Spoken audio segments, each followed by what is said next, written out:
Hello mga lalabs! Nasubukan nyo rin ba or nagkaroon din ba kayo ng mga issue sa inyong mga account? Ayan, tingnan nyo po yung nangyari sa akin. Makikita ko po sa inyo isa-isa. Ayan, tingnan po ninyo ito. Yung your profile isn't eligible right now. Ayan. Ako po ay nagkaroon dito ng suspended or restriction. Nagkaroon ng issue ang aking mga account dahil sa hindi po tayo nakasunod sa community guidelines dito sa Facebook. Ayan, syempre dito po makikita nyo, ayan, suspended ako at meron nakalagay na some of your content is not earning. At saka bawat upload ko, kung nasubaybayan nyo po ay nagkaroon ng mga issue lahat ng aking ina-upload.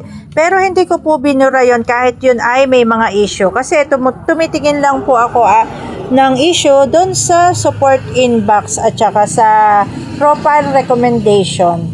Ayan, tingnan nyo po ang aking monetization. Siyempre, pagka tayo ay suspended, ay naka-limited ang ating earnings at hindi tayo nakakaroon ng earnings. Kaya halos 3 buwan wala pong earnings. Kaya kung pansinin po ninyo ang aking mga tools, your earnings are limited. Ayan, naka-exclamation point halos lahat ay wala talagang kita. Kung pansin po ninyo, wala talagang kita yan. Kaya nakalagay dyan, you're no longer earning money. Dahil sa restricted tayo. Dahil syempre may na-upload tayong mga hindi nakakasunod dito sa Facebook. Hindi lahat ay pwede nating i-upload. Ayan, lalo na pagkagaling sa Facebook, hindi natin kailangang i-upload yan or i-post or kahit mga picture pa yan o video.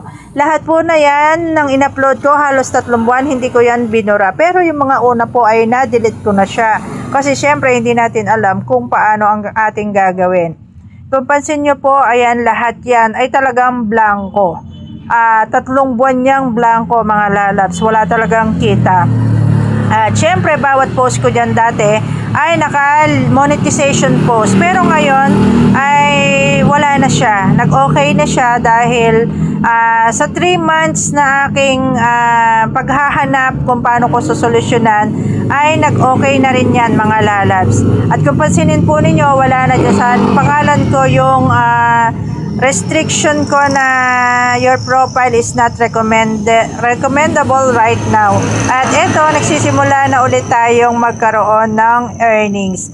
Ayan, para po malaman po ninyo at masolve ang inyong problema, mag-apply po kayo dito sa Meta Verified. Kasi napakagandang tulong ng Meta Verified.